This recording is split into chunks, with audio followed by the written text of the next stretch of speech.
Geico presents Our Town, Season 4, a 30-minute podcast produced by Best Bark Communications, a small but fierce client-centered marketing company powered by decades of experience and well-established business networks. Geico, 15 minutes can save you 15% or more on car insurance. Now, here's your host, Andy Ockershausen. This is Our Town. This is Andy Ockershausen. I don't know how this has come about, but this lady has been the most important person I can think of in the broadcast world for many, many years. And being part of that world has been so important to me, to know her, to watch her, to get so much excitement from her, who started a radio company, a world of her own. Cathy Hughes, as they say, Mrs. Hughes is in charge. Welcome to Our Town, Cathy Hughes. Andy O. Now, the part you forgot in the introduction was that during those formative early years, you helped train me. You were my advisor. You were my mentor. You were my, let me call Andy O and see what his opinion on this would be. You bring tears to my eyes because to see what you have accomplished, to be a part of it, even from an outside, Cathy, but I recall your complaint to me, and you were right at the time. We got to be careful with AM because FM is eating us alive. Yes. And you thought WMAL, because of the power of the Yes. AM station, could help bring people's attention to WOL at 1450. Yes, absolutely. And it's so interesting now because we just bought an AM, WTEM 980. Right. All right. I'm like, Alfred, did you read the articles? Okay. But it's such an institution. Absolutely. The Yeah. Washington Redskins mean so much to both of us, Cathy. Well, if they go back to being a team, did you happen to see Sunday? There was no one in the stadium. I've never seen That's that a in message. oh my God, all these years I've been in Washington, D.C., even when they were losing before. There's a big difference. Yeah, the fans would go there and drink beer and eat vinegar French fries. They wouldn't be happy unless we won, but they certainly did not desert the team. But Sunday, Cathy, you could have shot a cannon up in that stadium and not hit anybody. It's been building up, and it may have come to a head now. There's something strategically, drastically wrong with that organization. Where a fish always stinks is at the top. That's and true. This top brings down whatever had brought it down. I don't know what can be done about that, but you have proved what the top can do, and that is the top. A poor little girl from Omaha, Nebraska. When I found that out, I couldn't believe you were from Omaha. I said, what is that girl doing here in Washington? Yeah, I grew up with the Fondas, the whole Fonda families from there. Oh, I'm big time. Yeah, the whole Fonda and also the Godfather. Marlon Brando's mother ran the community playhouse in Omaha. Wow. And they used to bring us little children from the projects out on a bus to the playhouse. And Marlon Brando was no more than, at that time, probably 19, 20 years old. And he would assist his mother with the summer program. And he would do things. That is a great story. Marlon Brando, the father. Nebraska. Oh, yeah, Marlon Brando's from Omaha. And now, the richest American alive, none other than Warren Buffett, lives in Omaha. Tell me about it. He lives in Lincoln, too. Remember my friend Dick Chapin, the radio guy? Yes, that's right. Lincoln, Nebraska. That's right. I forgot he was that. in Nebraska, and he introduced me to a lot of people. I knew the Nebraska broadcasters. But you were living in the projects, correct? Absolutely. I grew up in public housing. But you were born in Mississippi? No, I was born in Omaha, Nebraska. Oh, were you? Yeah, my mother was born in Mississippi. That's what I knew. It was somebody. Yeah, in my your mother was family. born in Mississippi. Was a very famous, very accomplished musician. Had a band, an orchestra, 18-piece all-women's orchestra, Wow. the International Sweethearts of Rhythm. They traveled the world, and it was very interesting because when World War II broke out, women had to go into factories, and Right, the men to went to work. war. That's right. That's when women really, that was a turning point, defining moment for women in the workplace, actually, because They were doing the hard work that the men had left. Exactly. Rosie the Riveter. That's right. Rosie the Riveter. You got it. So, bands also, the men had to put their instruments down and go to war. Go to fight. And so my mother had this orchestra, 18-piece all-women's orchestra that years later Beyonce did an all-girl band. that she patterned after my mother. But she didn't have no 18-piece band, did No. she? No, That's but right. she had 12. Okay, it was pretty close. Okay, Beyonce had 12 in her orchestra. What about Phil Spitalny? Remember that name? Yep. Sponsored by Hormel. I'll never forget that. I don't know Yep. why, but it sticks. But they were all women. And Yep. women had a lot of things happen to them in World War II. Yes. And it turned out to be a great thing for our country. Well, one of the greatest things that happened was my mama got pregnant with me. Oh, my God. Yep. So in 1947, I came along. And the band really had hit its heyday in the late 30s and the early 40s. So by 47, they stayed together. That could be one of your fans calling. Or it could be the White House. Okay. My mother's band started at her daddy's school, Pinewood School, which we still have in operation. The children go basically free because it's for children of need. And my mother and the band members wanted to, my grandfather had them play in only what was called at that time old Negro spirituals. Mm-hmm. They now call it gospel. Okay. And if you're white, they call it Christian because it's amazing to me. We've come a long way, Cathy. Yeah, well, not so far because music praising God is still so segregated. Absolutely. White radio stations are called Christian radio stations, and blacks are called gospel. And even here in Washington, D.C., Andy, I talk about this all the time because I'm teaching now at Howard. Oh, are you? Good. Yeah, We'll get to Howard Okay, in a minute. yeah. And I talk about how on Sunday you can see the segregation of the nation's capital because you go to a white church, you may see 4 or 5 black folks in the audience. You go to a black church, you see no white folks. When you see Sunday morning church worship services that segregated, you realize what's going on in the city. It's amazing to me. So anyway, going back to my mama, the band didn't want to play these old Negro spirituals, as they were called.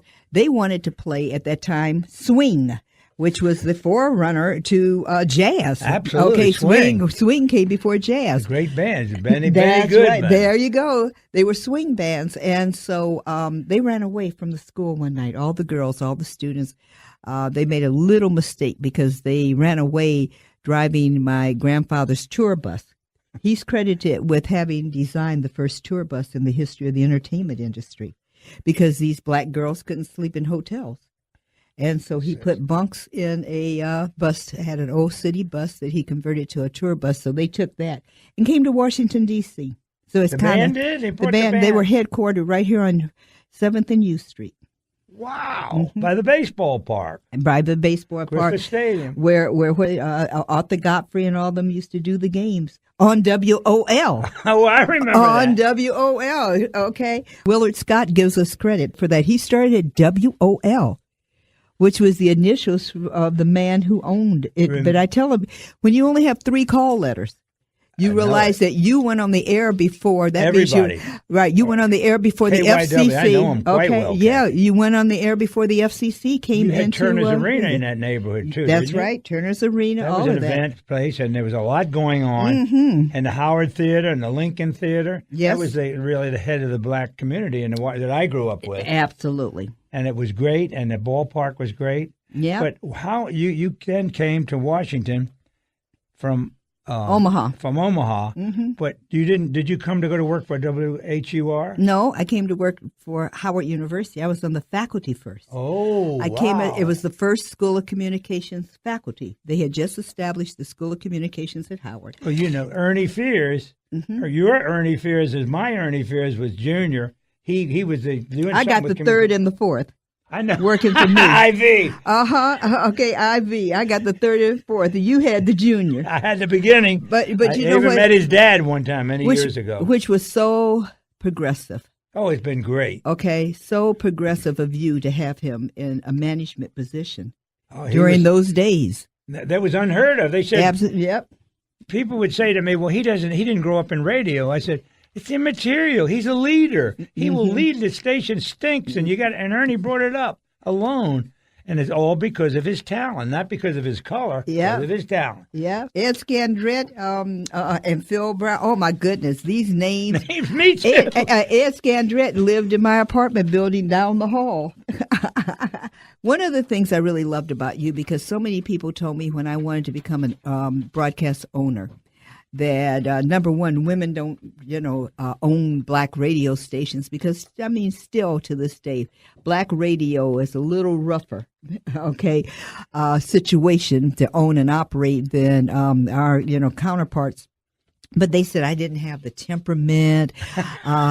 They told me a whole host. You never did. You always told me tough B. I know. I heard that. You were like, if you can do it, go for it. If you think you can do it, if you can believe in yourself, you always encouraged me. Always did. Well, Cathy, excuse me, and you were Mr. Radio. Okay, you were the poster child for the radio industry in the nation's capital, the most important radio market in the world, Washington, D.C., and you were king of the hill. I didn't plan it. It just happened. But you're right, because of our prominence in radio and knowing all these people, it did it. Now, I'm following you at WHUR. You're on the faculty. Yes. Why I'm on did the you faculty. Get involved in live radio? Well, I got involved. Well, you had WHUR, a powerhouse. Yeah, but I had gotten involved in radio in Omaha, actually, before I came here. KOHW? Yeah, KOWH. WH. All right. That's a powerhouse station still, isn't it? Yes. AM? Yes. The problem was my father had died, and I had $10,000. And a group of athletes in Omaha were pooling their resources to buy a radio station, get a black station in Omaha. Because contrary to what people, we talked about the white celebrities born there. Malcolm X was born in Omaha, Nebraska. Wow. Yeah, okay. I thought he was Chicago. Okay. I No. never knew that. Omaha, Nebraska. Bob Gibson, who won the World Series. Gale Sayers. Baseball. Okay, right. Thank you. Greatest. Gale Sayers. They made a movie about him. Brian's song. What a wonderful ABC. Yep. So anyway, long story short, I had this $10,000. And I asked, could I invest $5,000? And they said, well, no, the cutoff was 10. So I just kind of, crossed my fingers and gave them my $10,000. Well, when I got this opportunity to come be on the first faculty of Howard University's newly established School of Communications, I told them, I said, I need that $10,000 because I don't know anybody in D.C. And they gave it back to me. Okay, if I had held on and let them hold on to my $10,000 when they sold the station, I could have made $100,000. So that was my first lesson in how. Okay, back in those days. Okay, a hard lesson, but right? A hard lesson. But I came to town with a little cushion in case things didn't go well. But I came to town to be a lecturer in the School of Communications. I kind of got noticed by the administration of the university because I was working so hard with the students and the building of the School of Communications that I was offered the position of sales manager at WHUR first. Was that the station inherited from the Post? It was not inherited. It was a gift that Catherine Graham. Catherine, right. That is a very that became interesting. WHUR. Right. Howard University Radio. It was WTOP FM. FM, I That's right. understand. It was TOP FM. People didn't believe in FM. She thought, did. Right. She thought she was giving away a asset that wasn't valuable. No, I know that. She was giving away actually the most valuable asset that she had in the radio category. And during Watergate, she was sued. You remember that? Catherine Graham was Absolutely. sued for negligence in her fiduciary responsibility because she should have given away, they said. These were Nixon supporters, actually. So what they were saying didn't make a lot of sense, but she had to settle with them. She ended up paying them off because they felt that she had affected their investment. She, at that time, took an interest in me. And that kind of helped propel my career in the city. Whenever she was going to speak somewhere, she would, make certain that I knew about it, that I had an invitation, and she'd give me a shout out before young people start calling it shout outs. Just at HUR. No, I wasn't even at HUR yet. I was at the School of Communications as a lecturer. You were a civilian, not a broadcaster. And the reason I knew her is because most people didn't realize that Warren Buffett was the second largest investor in the Washington Post company. Yeah, that was never broadcast. Okay, and his wife Susie was a singer, and I was her manager. Wow! So the very first, right, the very I did not first, know that. yeah, the very first person of prominence that I met in Washington, D.C. was, well, the first was Donald Graham, because he answered the door when I rang the doorbell. And the second was his mother, who was standing behind him, named Kay Graham. And I was there because Susie and Warren were in town. And I had just driven from Omaha. I was starving. My son was hungry. Wow. Okay. And she said, come here first and let's, get a bearing for what, you want to do and where you need to go. And so when you start off, I've had an interesting pretty good career. Beginning, isn't it? Well, the same thing I say about my radio career. I started off as an owner in Omaha, Nebraska. Okay. Well, when you start off as an owner, then you have to kind of work your way down through all the other jobs. Okay. But my first job, in radio was as an owner. Okay. All right. And then my number one, benefactor and sponsor and mentor was none other than Kay Graham. Again, I'm in my 20s. I don't realize how abundantly I'm being blessed by the Creator. I have no concept. Oh, it's so true. Okay. I know what you're saying, because I say the same thing every day. But that just launched you at the top. I mean, Warren Buffett went to high school in Washington, Wilson, D.C. Alfred, on Nebraska Avenue. Right. Wait, when I saw Nebraska Avenue and then I learned that Warren had gone and graduated from Wilson, I told my son, I don't care if I have to move in the gymnasium of that school. You're going to attend this school, because you know how the districts are. You can't go outside your district. The superintendent of schools at that time got so sick of me that finally they gave me permission. They gave Alfred a waiver. He got to go to the school that was not in his district, because every day I was up there explaining. When I want to be a good salesperson, I can really convince you. We know that. You are okay. Incredible. All right. Well, sales isn't really my wheelhouse. I love programming. I love the creative side. Well, you tell me no, I figure law of averages says somebody, if I ask enough other people, somebody will tell me yes. You created it. I lived through that, Cathy. Yeah, so anyway, that's how Melvin Lindsay. Melvin Lindsay, The Quiet Storm. They're relaunching The Quiet Storm. They're going to be streaming it now. Well, we copied it and called it The Soft Explosion. Yes. But at the same time, there were names. People were they thought people don't tune in names. They tune in people. That's but true. Cathy, I just love your story, because it means so much. You're encompassing everything about our town that we wanted to hear about. A lot of people didn't know about our town. This is helping them. We're going to take a short break here, let you catch your breath. Not that you have to. She's a fountain, Bob. This is Andy Arkershausen, and this is our town. Thank you, boss. Technology Truth, brought to you by Geico. Technology Truth. Truth. You have 14 login passwords, and you can't remember any of them. Doug 1. Doug 2. Doug is awesome. Doug is awesome 1, 2, 3. Truth. It's so easy to switch and save on car insurance at geico.com. Doug is super cool &_ exclamation point 1985. Knew it. Geico. 15 minutes could save you 15% or more. This is Attorney Mike Collins. Come to my seminar and I'll explain in plain English all you need to know about wills, trusts, taxes, probate, and how to keep your money in your family. I'll show you how to eliminate those dread death taxes and avoid the expense and delay of probate. See how our reservoir trust can protect your family's inheritance from lawsuits and the divorce court. Thousands of your neighbors have already attended. So watch the mail for your special invitation and register now at MikeCollins.com. That's MikeCollins.com. You're listening to Our Town. This is Andy Arkershausen. This is Our Town, and a fabulous conversation with a fabulous woman that I've known for so many years, and she still looks young and wonderful, and she is young and wonderful. She's running an empire.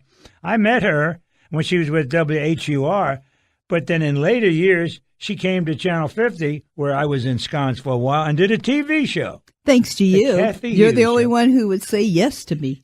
It was a great program. And you was so made it much fun. affordable. My first television show. Honey, we didn't have any money. Yeah. You didn't have any money, Yep. so we were good partners. Yeah, there's a television series now called Two Broke Girls. We could have had a show called Two Broke Broadcasters. Okay. Oh, God. That was a wonderful years, a great experience for our station at the time. TV 50 is still alive, incidentally. It is? Absolutely. I didn't it's realize owned by CW. Oh, really? The CW. There's a transaction right now for sale.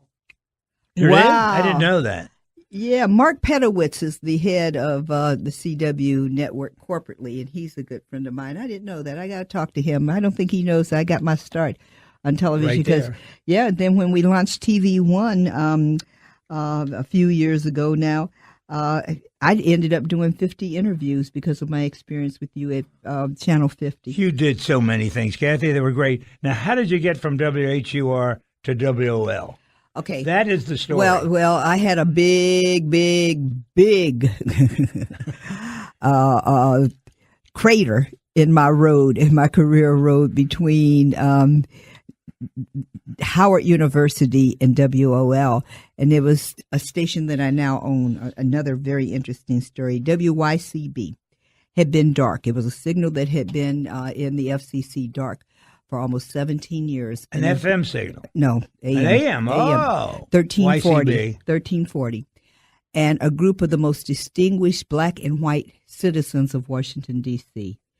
These incredible people, John Heckinger, Marjorie Lawson, the list just goes on and on. It was 32 of them. They had invested their money and they had gone through about $5 million trying to get this station out of the FCC. They stole me away from Howard. They stole me away with the opportunity to build a station from the ground up. I felt I needed that credential. I knew how to run a radio station. I did not know how to build a radio station. And started from scratch. I picked the call letters. WYCB, we're your community broadcaster, because WOL, those call letters stood for the initials of the original builder of the station. I changed those call letters to We Offer Love. I always had this thing about call letters should be more than just, identifying the station. So anyway, I built the station from the ground up. We were located at 1140 Connecticut Avenue. Long story short, they ran out of money. And I don't believe in working people that, I don't pay. And so I was using my retirement money from Howard University to fund their business venture that I had been successful getting out of. Howard, too, didn't you? I had all of that. Okay. You gave that up. Right. Gave up all of that.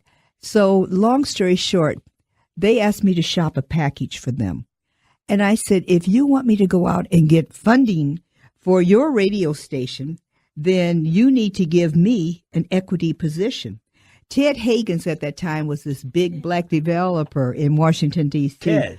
Ted was very brash. Flew his own plane and, ended up getting killed in the plane himself. Okay. But he brought the white business people with him, too. I'm telling you, this group of investors were powerhouse. They were the ultimate creme de creme of the black and white community of Washington. Working together. Right. Working together to put this radio station on the air. And not only was the salary double what Howard was paying me, although they never paid me. Okay. They offered me, more than Howard. But this opportunity to build something from the scratch up, but also top of the list was to be able to work with this 32-member board that was all of what Washington, D.C. greatness represented. Okay, our town. Okay. So Ted Hagans got insulted that I would ask for an equity position at the board meeting. And he very arrogantly said to me, if you think you that damn smart, you need to buy your own station. I've lost $250,000 in this one, and I'm not giving you or anybody else a part of what my investment is. When he said it to me, there used to be this old commercial on television for Aqua Velva, and there was a slap. Nothing like, and there was a slap. I got an Aqua Velva slap right across my face. I'm thinking, oh my God, here this man is a multi-millionaire developer, and he thinks that I'm smart enough to do my own radio station? Because he just said to me, if you think you that smart, do your own. I literally put all of my papers and everything for the board meeting back in my attaché case. I looked him right in the eye and I said, sir, that's the best advice anyone has ever given me. I resign. And when I left out of that meeting, I skipped down the hallway. I did not walk. You felt great. I felt great because and Marjorie Lawson, who was the chairperson of their group at that time, they all tried. Well. Belford Lawson, #1 black attorney during that time in Washington, D.C., powerhouse. Okay, they tried to convince me to come back, and I said, oh, no, Ted Hagans would show up at my door in the middle of the night banging on it to try to convince me, I need to talk to you about coming back to work for us. I was like, that's not what you're trying to talk to me about. I'm not crazy, okay, because he was quite the playboy also during this time, know that. Okay? And I was like, no. And he was like, how are you going to eat? How are you going to support your son? I said, I'll figure it out. And about this same time was when WOL had the incident where the tall tan Texan was handcuffed, gagged, and shot through the head and dumped on 450. So the FCC could not ignore that payola was going on over at WOL. And Benjamin Hooks was on the FCC. And Judge Hooks got a policy passed that said, if you're in trouble, instead of being dark, remember I told you I knew about dark for the FCC because YCB signal 1340 AM had been off for 17 years. And OL was getting ready to run the same risk. I mean, your disc jockey gets off the air. Just give it back to the government. Okay, right? Exactly. You give it back to the government. They just put it on the shelf. And so Benjamin Hooks, Commissioner Hooks, had a policy that passed that said if you have a troubled property and you will discount it by 33 1/3% of its appraised market value and sell it to a woman or a minority, you can sell it for 66 1/3% of its value. And so WOL, because of this murder, okay, on Interstate 450, okay, the Loop had a dead body in the middle of 5 o'clock rush hour traffic. So the FCC said, you think something's going on over there at that station? Okay. And everybody and their uncle wanted this station. Everybody wanted the station.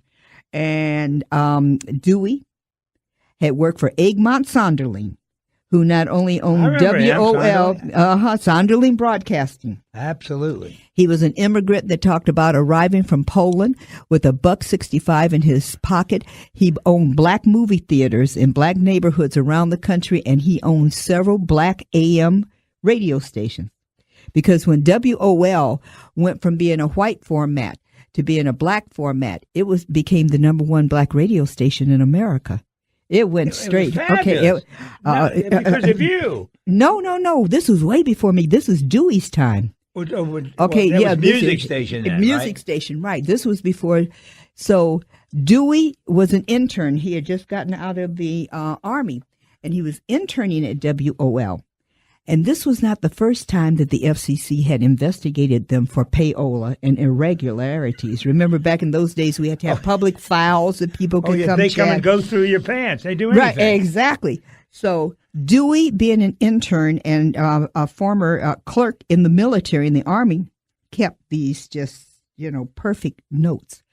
And those notes saved Egmont Sonderling from losing the license the first time. Wow. So the second time, the thing that saved him was this distress sell policy where he could discount it by 1/3 and sell it because he was going to lose it a second time.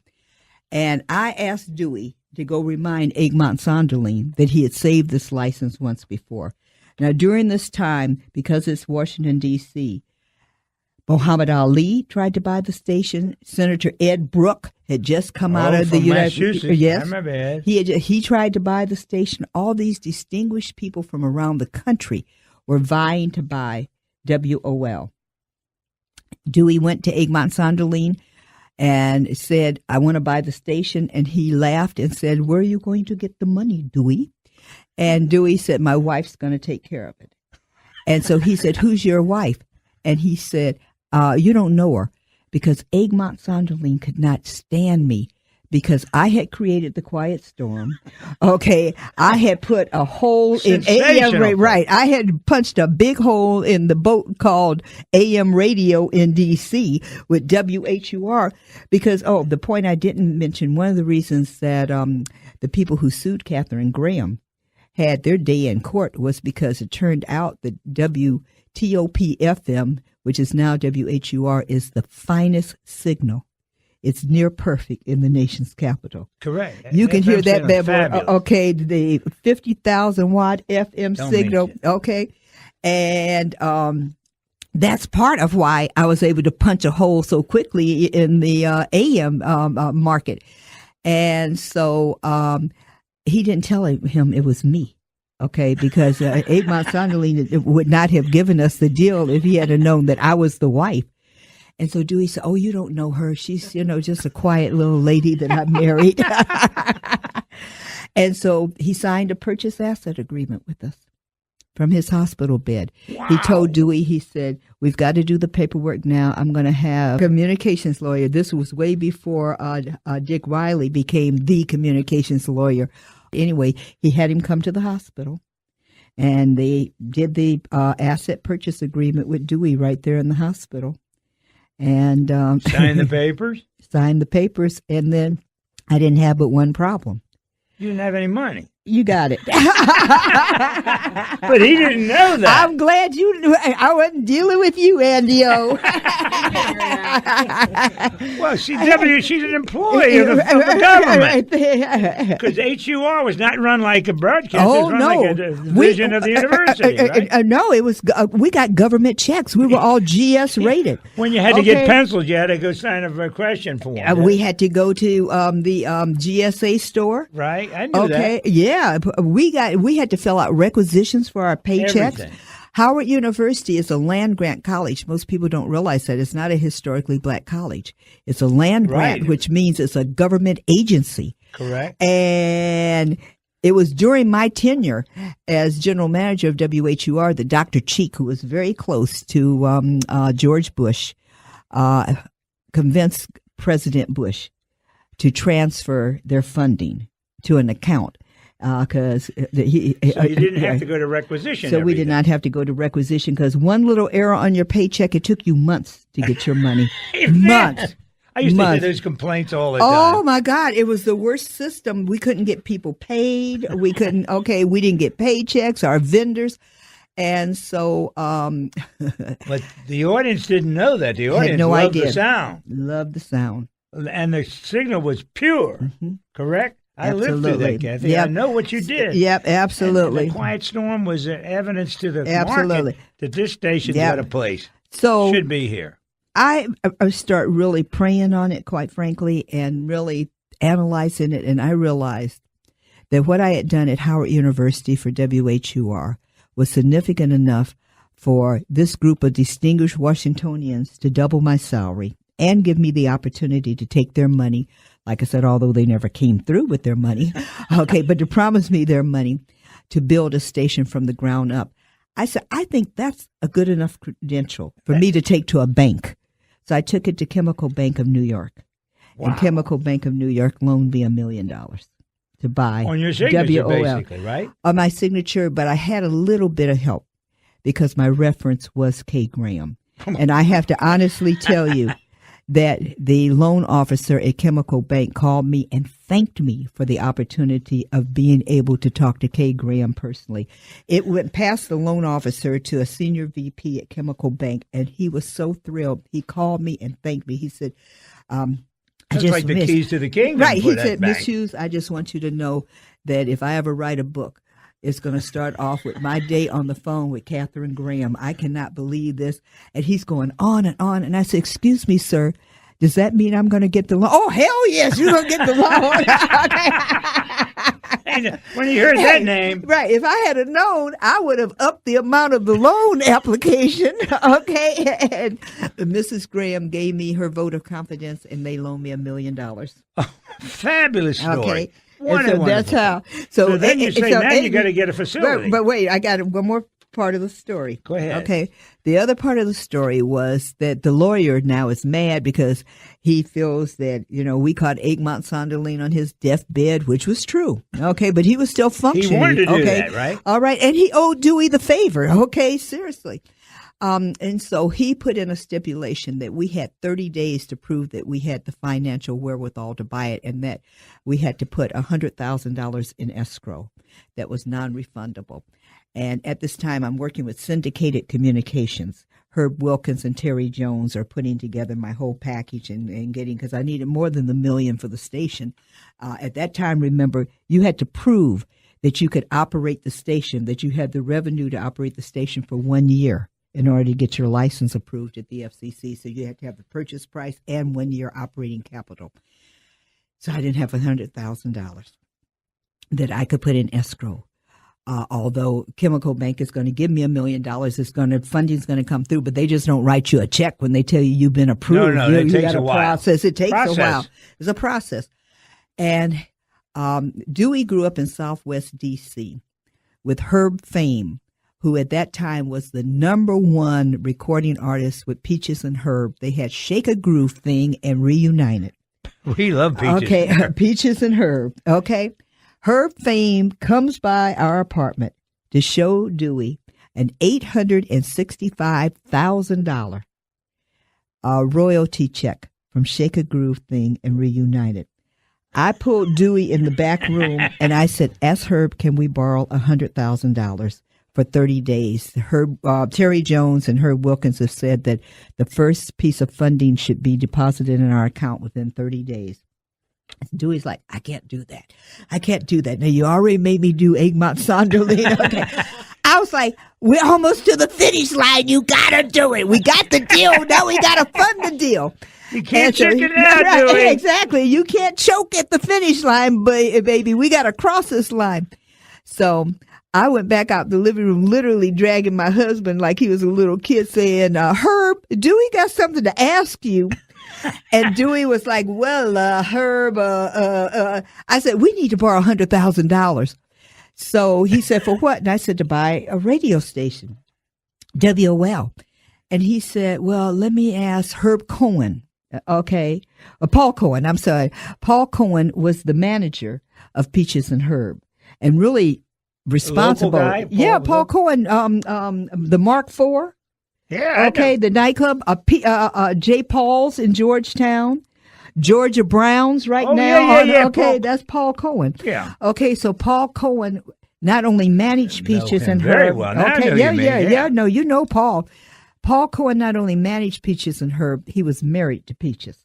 Okay, all right. Then he married a doctor. Linda Green. Okay, was Peaches' real name. So Herb got Paul on the phone, and Paul said, okay, Linda and I'll put up $50,000 and you put up the other $50,000, and we'll loan them the $100,000 to buy WOL. Because again, Paul Cohen, being in the nightclub business all those years, realized the value of WOL. Ooh. So that same day, basically still on your signature, you didn't have anything to put up. Nope. You had no equity. Nope. So you got your signature. Once again, You're going to have the equity, but it's not arrived yet. Exactly. So within like 2.5, not even 3 weeks, my funding came through. And I took the $100,000 back to Herb Fame for him and Peaches and Paul Cohen and said, how much interest do I owe you? And Herb said, phew, I was sweating every night. I haven't been to sleep since we gave you this money. We don't want any interest. Okay, we just want that cashier's check for $100,000 back. And I said, well, at least let me, show our gratitude. Let me give you a part of my, radio station. Ooh. Okay. And he said, no, we don't want anything. We don't want anything. We just want the money back. And so I said, are you sure? I said, ask Paul. Paul said, no, we're happy we could do it. Okay. Peaches said no. To this day, all three of them say that was the dumbest day of their life. Believe me. Oh, Cathy. Because I was trying to give them, okay, and I didn't know. I had never owned. I was going to give them 10%. Okay. Okay. That's a big chunk. I had no idea. Okay. I had no idea. Well, you do now. I do now. And we invested $100,000 in Paul's last restaurant venture. It was right next door to the Warner Theater downtown. In fact, that restaurant used to be Sammy Davis Jr.'s nightclub. He used to own a nightclub. I know where you mean. Paul but was anyway, Mr. Georgetown for a while. Oh, yes, absolutely. All those All those restaurants were Paul Great Cohen. guy, okay, too. and nightclubs. Oh, he's a wonderful human being. So anyway, that's how I got the money. Fabulous story. Catherine Graham being my reference, and Paul Cohen agreeing that Peaches and Herb could loan me $100,000 out of their $865,000. So every time royalty check, every time I hear Reunited or Shake a Groove thing, I thank God. I'm serious. Every time it comes, and they play it a lot because it was such a major hit. It was the number one, it was a fabulous It was hit. the number one. It was crossover, too. Wasn't it a Yep. crossover album? All was white and black. Everybody played that album, right? Yep. Peaches Oh, and yeah. Herb. Oh, no. Everybody. It was the number one disco hit. Absolutely. That's when fabulous. crossover really got big. I think Because you you're right. had Donna Summers, you had all of these major black artists that had dance hits because of Saturday Night Fever. Saturday Night Fever ignited a whole change in music genres. There was a whole embracing of disco that had never taken place. It almost put R&B out of business. That's okay, correct. all right. Disco almost killed R&B. Were you doing music when you first took over OL? No, I was doing talk and news. We did a format search. We did research. Learned that from you, Andy O. I was like, we're not going with our gut. We're going to go with some hardcore research. And the research said that there was no outlet for news and information for the African American community, and yet at this time they were 75% of the population. And so we Of your signal, which is what you were interested in. yes. You didn't care about No, just people but in of the Arundel? city. You- No, of you- the you got city. the city. Right, of the Our city. town. Yeah, our town, the nation's capital. And so I stole Bernie McCain from WRC, Shelley Tromberg from WRC. I can't remember who it was I stole from you at MAL. I got somebody. But anyway, I put together this ensemble of some of the best broadcasters. Joe Madison? Joe Madison, just an incredible ensemble. What I didn't realize was how expensive news talk was. Ooh. Okay, whereas if you were a disc jockey, is you and the turntable back in those days. Okay, now with celebrity air Screeners. personality, yeah, you had to have screeners, you had to have a producer to come up with what you were going to talk about. You had a news person, you had an engineer, and so after about 6 months of doing this, my most important part of the story. Within 30 days of me closing on my very first radio station, Prime went into the mid-20s. 22% too. Thank for you. I'm sure. No, I was It's two and a half over Prime. Prime was 22. Is that I was it? two and a That's right, half you were points going over. Right. I was 2.5. My $1 million loan with Chemical Bank was 2.5 points over Prime. It's a killer almost. Now, it's on the street term is juice. It's illegal. Okay, juice is illegal, and so That was George Bush years too. That when his yep, rate went up. I yep, remember that. Yep. And so I wasn't able to service my debt, and so my lenders didn't want to foreclose the first 90 days. The first here a black woman, because we got a lot of hoopla with it. Okay, a black woman buys a radio station, and long story short, they told me that I had to give up the news talk format. I couldn't afford to do it. That I had to go back to music so that instead of 6 people to do an air shift, I could do it with 1.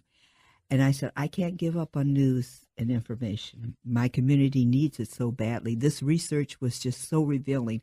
And that's when someone else gave me an Aquavelva slap and said, well, then the only way you're going to do it is do it yourself. Exactly, baby. And that was the launch of my on-air career. But that was an incredible, inspirational idea. You not only said you couldn't pay yourself anything because you didn't have anything to pay. That's right. That's what started. I remember those days. We're going to take a short break here, Cathy. This is a fabulous story for our town and for our future. We want young people to realize what an entrepreneur can do by working hard. This is Andy Ockershout, and this is Our Town.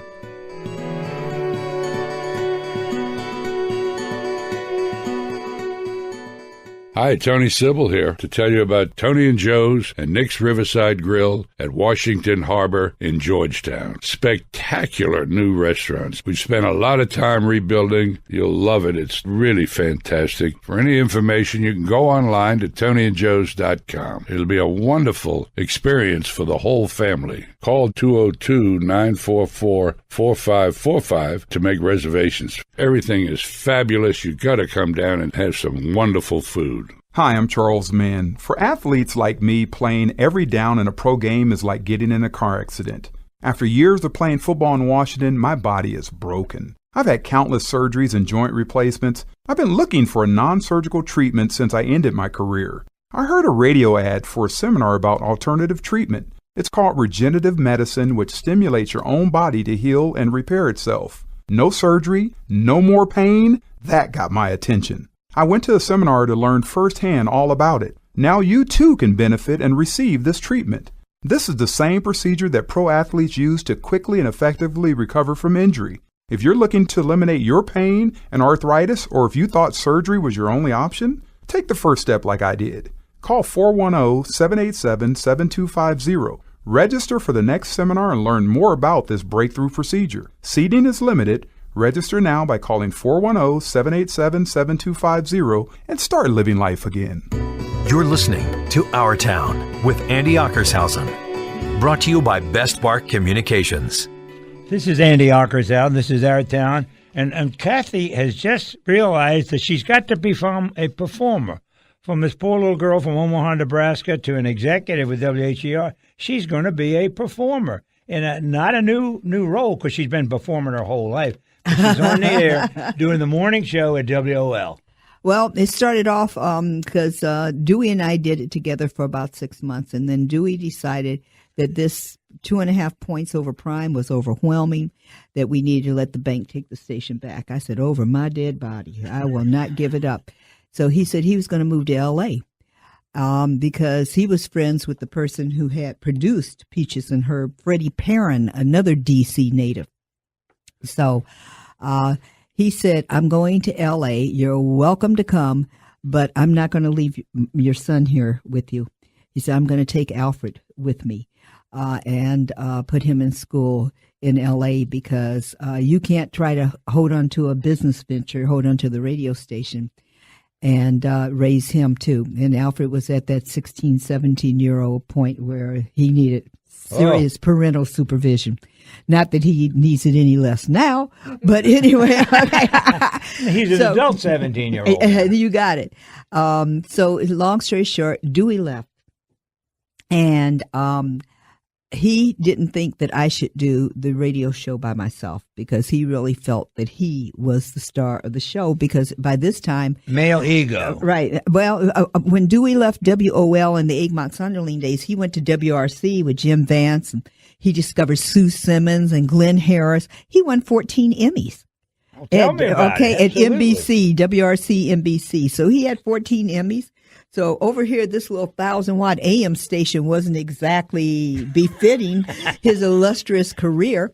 And he was really fearful that I couldn't pull it off by myself.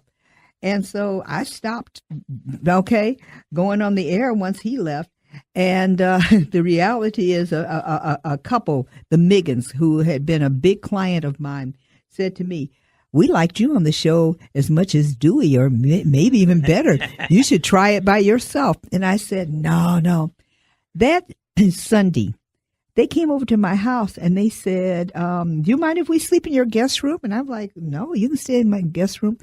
So the next morning at 5 o'clock, I'm smelling bacon and eggs in my kitchen, and Wayne's knocking on my bedroom door. Get up, get dressed. And I'm like, what's going on? What's going on? They said, we're going to work. We're going to do your morning show. I said, we're going to do what? He said, we're going to go do the Cathy Hughes morning show. He was the one that named it, he and his wife. Wow. They took me to the radio station and made me go on by myself. Where was the station? 1680 Wisconsin. Hadn't moved yet. It hadn't moved yet. Okay. Wow. Yeah, because thank God, because the move was a piece of cake, because by then I'm on the air running my mouth. And as you see, I'm so quiet. It's hard to get me to talk. Okay. By then I'm running my mouth. Okay. Every morning. So when I said I got to move about 500 people showed up to move me. Okay. And we did it. My lease was up on Halloween. And Halloween is big in Georgetown, as you know. Oh, big party time. And so here we are, midnight moving. I stayed to the very last minute. All these people, kids in costumes and everything, moved me right on out of there to 4th and H. Okay. To your new studio. To my new studios. But that's how I got on the radio. This couple refused to let me give it up because I had thrown in the towel on it.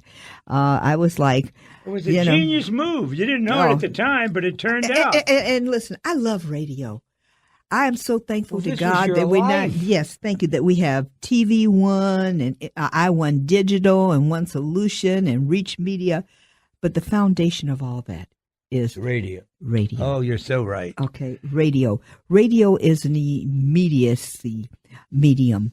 You can change in seconds the direction of anything that you really put when they hear your passion, when they feel your heart coming through this microphone, audiences respond. There is nothing like radio. Cathy, we say that all the time. It's just it's unbelievable. The power still there. TV Absolutely. came on, but TV did not kill radio. No. Bad management killed some radio, but not TV. And we saw it, and you part of it. But Cathy, WOL became an institution in the market that you were after. You didn't care about those people in Annapolis. You didn't care about them. You cared about the people at 14th and U. That's right. 7th and U. Yep, absolutely. And I lived through that from outside, and I was so impressed because you and I talked about we got to do something about the save in AM because this FM, everybody thinks only FM, but WOL was saving AM, and I knew that. WMAL was saving AM. Absolutely. The rest of them are all. I had the black listenership covered. You had the white, and the two of us working together because we had crossover in both categories. Absolutely. Interesting story. I shared with you that I got my first $1 million loan because of Catherine Graham. Well, Mrs. Graham is in China. And the Washington Post has leaked the fact they go through a $5 million rehab of their magazine. They wanted to become a competitor to the New York Times magazine. So they invested $5 million to redo their magazine. And they leaked the fact that there was going to be a black on the first cover. So one of the things that I was doing to help promote it, because we had all these advertising dollars talking about, the newly revamped, Washington Post magazine coming out, blah, blah, blah. One of the things was I did a little guessing contest, Who is that black person going to be? John Thompson came in number one because he was coaching the Georgetown Hoyas, and they were winning everything. Correct. Everything. Colin Powell came in second because of who General Powell is. And then we had staff. Exactly. So we have this list of prominent black folks. So here comes the issue. The first issue comes out, and it's a freaking drug dealer from New York City who got busted in Washington, D.C. The cover is him and his girlfriend, and it's shot in sepia tones. Now, since I'm on the faculty before all of this chapter in my life, I, know all about how sepia tones are used to create an image of darkness and macabre and all of this. Sepia overtones. Very threatening, very intimidating. And inside, they have this Negro having his toes picked by his girlfriend. I was like livid. I said, you all had us out here promoting this magazine, and you would disrespect my community like this. I have never, ever seen another picture of anybody having their toenails cleaned out and clipped by their girlfriend, foot all up in her lap, okay? And his only connection to Washington, D.C. was the fact that he was a New York drug dealer who got arrested in D.C. I was like, this is what you think of my community? So I started a protest. It was called Take It Back. So, because also during this time, the Bush administration, Lee Atwater and the boys and everything had gotten clever. And if you called on a broadcasting facility for a boycott, you could lose your license. So I couldn't call it a boycott. So we named it a recall. So we bought the newspaper every Sunday. And we took it back and told them they needed stacks. Oh, stacks and stacks and stacks and stacks. I got in trouble when the football season started because I, in the height of my demonstration, was probably easily 300 to 400 demonstrators every Sunday bringing papers, and we just threw them up on Mrs. Graham's front porch. And, okay, the season starts, and my crowd dwindled. Okay, all right, because they are either going to the game or watching the game. All right, that was during the days of the Hogs, and okay, all right, you remember the Hogs? So, oh my God, right? So I'm like, glory years. Okay, yes, the glory years. So I'm like, oh my goodness, I've got to figure this out because my crowds are getting smaller and smaller, and what was happening was becoming quite expensive for me because people couldn't show up on Sunday to give them newspapers back, so they're dropping them at my radio station. So I'm having to hire trucks. I've got stacks of Washington Post newspapers from the floor to the ceiling, and now I got to transport myself. Okay, and it dwindled down to, at its lowest day, we had 72 people. But from 300, 400, 500 people, that was quite a diminished. Big fall. Okay, big fall. But then God smiled upon me because it was the first week of December, first Sunday in December issue. And when you opened up the Washington Post magazine, without me realizing it, I had scared all the advertisers away. The Washington Post magazine, which had gone from like 25 pages of ad revenue, had 3 ads. And one of the pages was 2 ads, okay, on this, and then 1 full page. They were down to 3, okay. And the Heck Company was the 1 full page. They were the only ones left in that magazine. And here it is, Christmas, okay. So needless to say, the next week on Saturday, we went to the Heck Company, okay, all right, okay, all right. So at this absolutely. point. It's all Cathy. Okay, at this point, Mrs. Graham comes back and she called me. She says, I understand your righteous indignation, but I hate your tactics. She said, you could have picked up the telephone instead of using your microphone. And I said, Mrs. Graham, with all due respect, I apologize to you, but Ben Bradlee would not listen. He told me that he would rather run down Pennsylvania Avenue bare-assed. Okay. And I wasn't the first person he has said that to. Correct. Okay, all right. Powerful ideas. Okay, oh, yeah, Ben Bradlee. And so she said, well, Donald and I are going to resolve this. So then Donald called me, and he said, you know, my mother's really upset with you and me.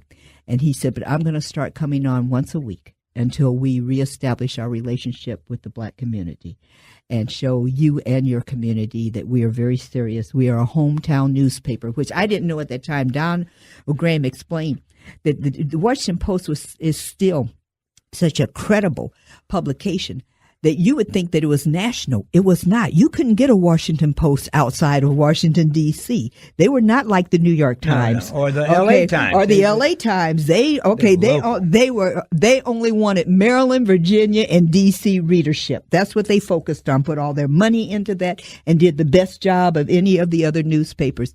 He said, I'm going to come on once a week. And the first week, I'm bringing Ben Bradlee with me. Ben Bradlee looked like a hurricane and a tornado had hit his behind when he came in that studio that day, and my audience lit him up. Donald Graham came on several times after that, several weeks. Then Congressman Fauntleroy decided, and he and Calvin Roloff decided that they were going to say that I had sold out the Black community and made a deal for Donald Graham to come on the air.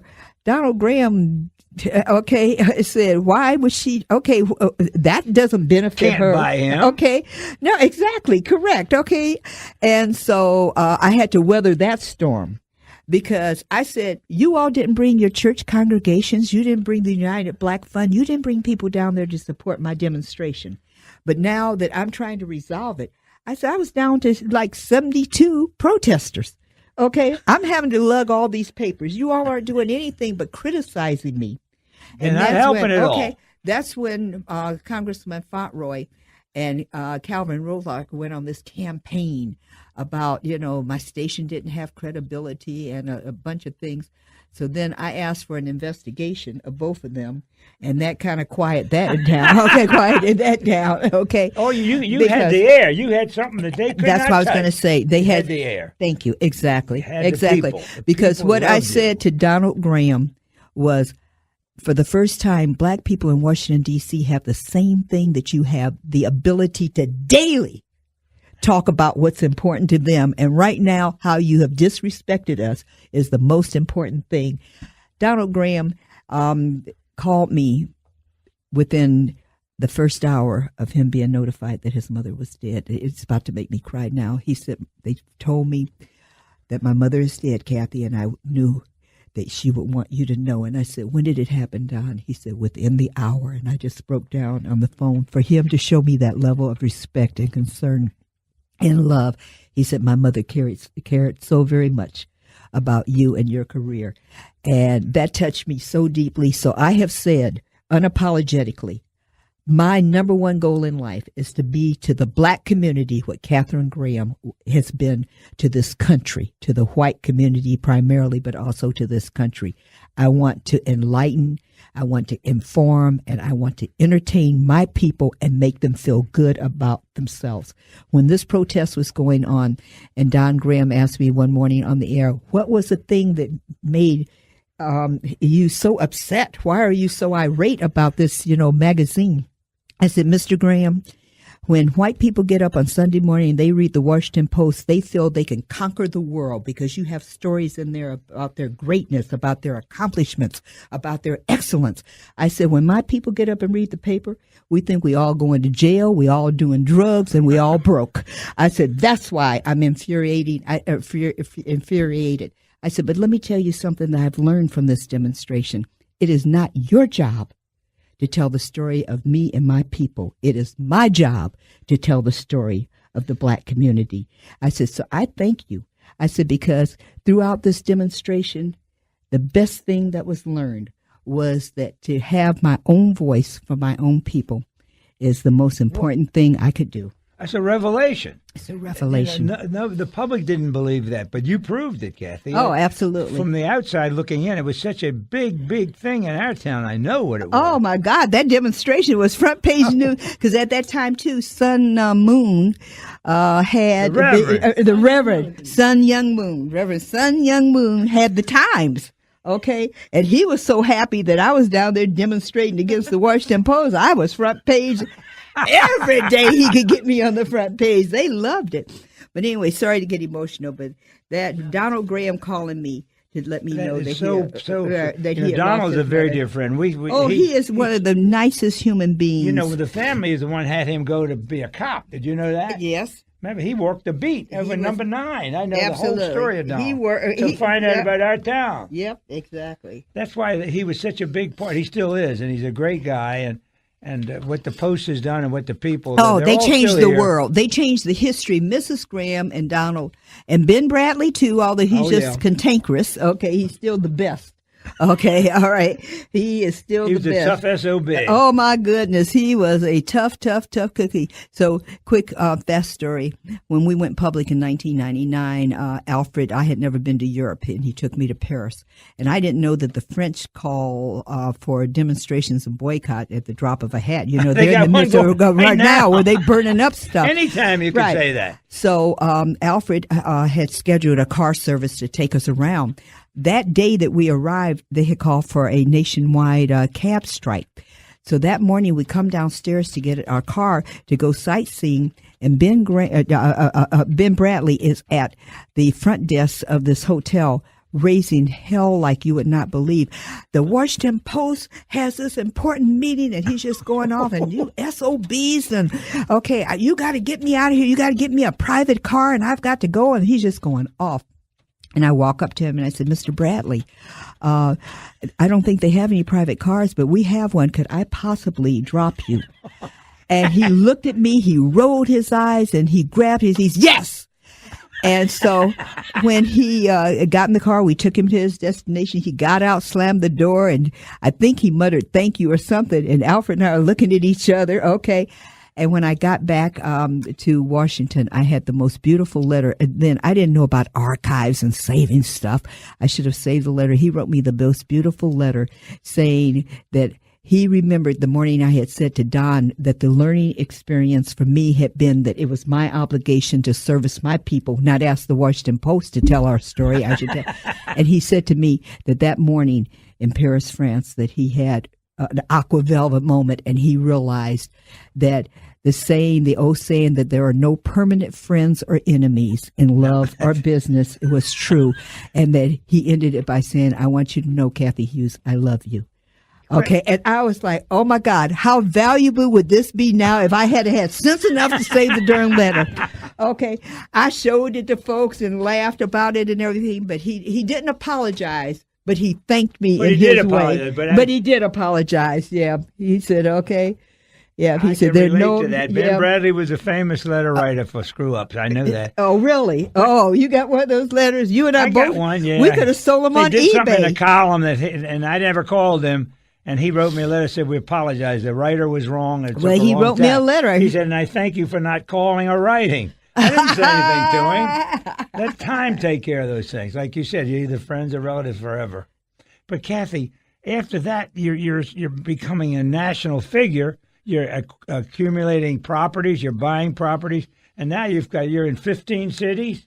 No. How many? What's Radio 1? 56, right there. See that 56 on your notes? 56 cities? 56 on radio. We're in 80 million households with TV One. We're getting ready to launch another network with another 10 million. Okay. We reach, right now, God has really, thank you, God. We reach 82% of all Black America every week. They either interact with us on the internet or they watch. Oh, I know you're big on the internet. Yeah, Number one destination for African Americans on the internet. We're the largest Black-owned media company in the United States now. What's the guy's name? Rankin or something? Rankin Smith? Was that his name? Oh, no. That was Percy Sutton. Percy Sutton in New York. Yeah, the chairman. He was the mayor of the Manhattan borough. My friend Ralph Gill used to represent them. Yeah. Listen, Ralph Gill, Cats Radio, all of those good old days. Yeah. Oh, Cathy. Oh, those were the good old days. And the best part about it, you're still here. You still got our No, town. the best part about it is that you are still here and getting ready to celebrate a very important milestone. So as I thank God for blessing me, I want to thank God for blessing you. You know, my mother is 95, but my mother has dementia. For you to be looking as good as you look, to be in great health, but more importantly, for your mind to be as sharp as it ever was, is truly a blessing. I salute you, my brother. You are terrific. Cathy, you couldn't have given me a better gift than that, because I appreciate that so much, because that's exactly the way I'm blessed. The good Lord has blessed me with question. tenure. Still got your hair. My own, too. I know. Okay. But your mind, okay, is as sharp as it ever was. Well, you bring it out, Cathy, because I lived through these times with you. This is not new to me. But also, it's the first time I've heard it from you. Andy O., you helped so many people, me included, throughout the years. Very few individuals ever heard the word no come out of your mouth. If you could, you would. And one of the things I always loved about you, if you couldn't, you were honest up front. Okay, you shut it down up front. Ain't no sense in petitioning me. It's not going to happen. Okay, that's one of the critical things in my life. People say you speak your mind. You speak your mind. Sometimes it's got me in trouble, but you speak your mind, and you won, and I speak my mind. Cathy, just listening to you has been an education for me all over again. Listen to these names and people that you created, and you created an empire, and I'm so proud of you. And Alfred, I remember Alfred as a little kid. And now he has missed the broadcast, and he's doing so well. But it all belongs to that poor little girl from Omaha. Yeah. Well, you know what?